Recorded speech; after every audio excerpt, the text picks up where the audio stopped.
আল্লাহ রাব্বুল আলামিন আমাদেরকে সৃষ্টি করেই ছেড়ে দেন নাই, তিনি আমাদের জন্য গাইডলাইন তৈরি করে দিয়েছে, কোরআন নামক গাইডলাইন দিয়েছেন, ঠিক কিনা বলেন? আমরা নিজেদেরকে অনেক বড় মুসলমান দাবি করে থাকি, নিজেদেরকে মুসলমান বলে থাকি, কারণ আমাদেরকে যদি কেউ বলে আপনি মুসলমান না, আমরা কষ্ট পাই, গালি মনে করি, ঠিক কিনা বলেন? কিন্তু এ যে মুসলিম হিসাবে আপনার আমার যে দায়িত্ব, ওই দায়িত্ব আমরা ভালোভাবে পালন করি না, ঠিক কিনা বলেন? দুনিয়ার বাবা মা যদি সন্তান ভালোভাবে কাজ না করে তাদেরকে ঘর থেকে বের করে দেয়, তো জড়িয়ে দেয়, ঠিক কিনা বলেন? কিন্তু আপনার আমার মালিক আমাদেরকে এত ভালোবাসে, এত ভালোবাসে, তিনি আমাদেরকে কষ্ট দেন না, তিনি আমাদের খাবার তুলে দেন না, তিনি আমাদেরকে লালন পালন করছেন, সবকিছু করছেন। আমরা জিজ্ঞেস করলাম আপনি আমাদেরকে এত সুন্দর করে কেন লালন পালন করেন? আল্লাহ বলেন ওমা খালাকাতুল জিন্না ওয়াল ইনসা ইল্লা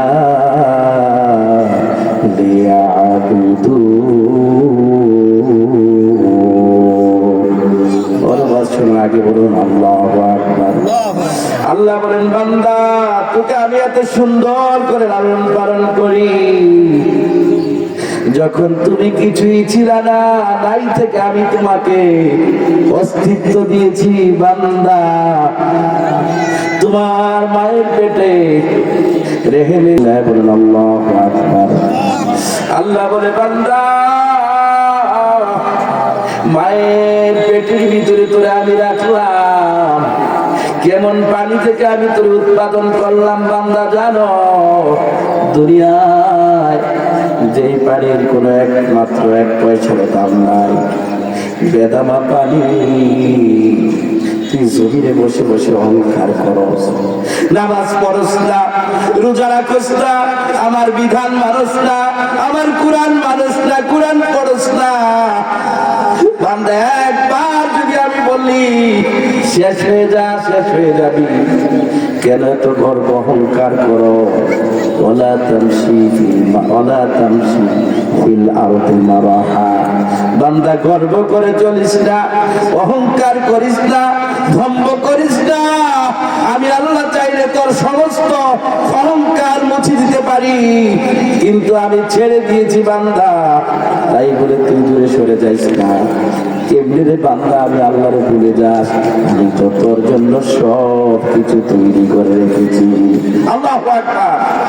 আল্লাহ দিগায়ে কাইফা তাকফুরুনা বিল্লাহি ওয়া কুনতুম আমওয়াতান ওয়া আহইয়াকুম সুম্মা ইউমীতুকুম সুম্মা ইউহয়িকুম সুম্মা ইলাইহি তুরজাউন।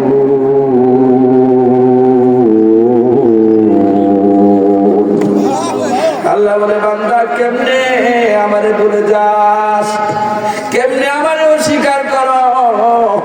তুমি তো এক সময় মৃত ছিলা, তোমার কোনো অস্তিত্ব ছিল না, আমি তোমাকে জীবন দান করেছি বান্দা, জীবন দিয়েছি বলে তুমি এত অহংকার করো, আমারে মারো না, আমারে ভুলে যাও। আমি তো আবার তোমার জীবন কেড়ে নেব, আবার তোমাকে মৃত্যু দান করব, তুমি মরে গেলেই শেষ হয়ে যাবা না। আমি আবার কবরে, হাসরে, মিজানে, বিভিন্ন জায়গাগুলোতে তোমাকে উঠাবো, উঠায়া তোমার বিচার করব, ঠিক কিনা বলে? এজন্য আমার ভাইরা আল্লাহ বলেছেন আল্লাযী খালাকাল মাউতা ওয়াল হায়াতা লিয়াবলুয়াকুম আইয়ুকুম আহসানু আমালা ওয়া হুয়াল আজিজুল গফুর।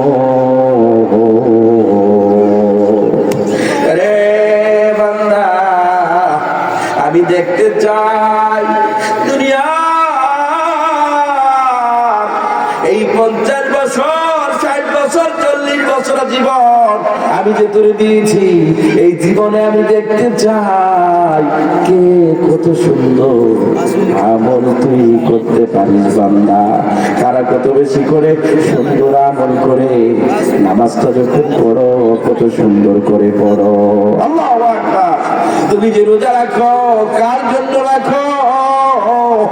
তুমি যে নামাজ পড়ো কত সুন্দর করে পড়ো, আমি আল্লাহ বারবার তোমাকে দেখে দেখে রাখি। আল্লাহু আকবার।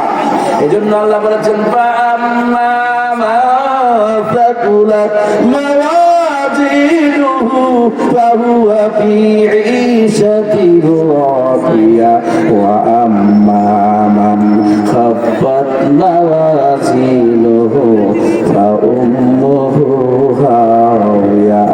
বান্দা তুমি কত বেশি নামাজ পড়ো, কত রাকাত পড়ো, এগুলো আমি গুনে গুনে দেখবো না। আমি একটা সময় তোমার নেকি মতির পাল্লা ওজন করে দিব। নেকের পাল্লাটা যদি ওজন হয়ে যায় বান্দা ভাগ্য খুলে যাবে, ভাগ্য খুলে যাবে, জান্নাতি হয়ে যাবা।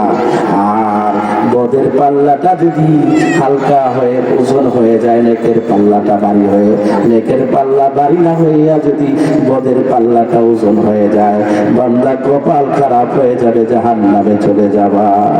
ও পশ্চিম সিংহের মায়েরা, ও পশ্চিম সিংহের তাল্লুকপাড়া মসজিদের মুসল্লিরা বলতে চাই নেকের পাল্লা ভারী করা দরকার আছে না নাই?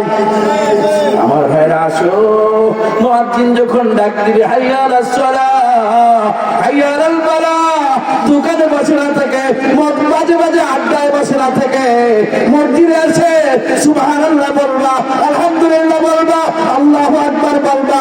ইমাম সাহেব নামাজে দাঁড়ায় গেলে পেছনে পেছনে দাঁড়ায় যাবা, আল্লাহর সন্তুষ্টির জন্য নামাজ আদায় করবা, প্রত্যেকটা কাজ করবা আল্লাহর সন্তুষ্টির জন্য। রাজি আছি সবাই? আল্লাহ যেন কবুল করে, আমরা বলি আমিন। ওয়া আখিরু দাওয়ানা আলহামদুলিল্লাহি রাব্বিল আলামিন। মাশাআল্লাহ, জাযাকাল্লাহ।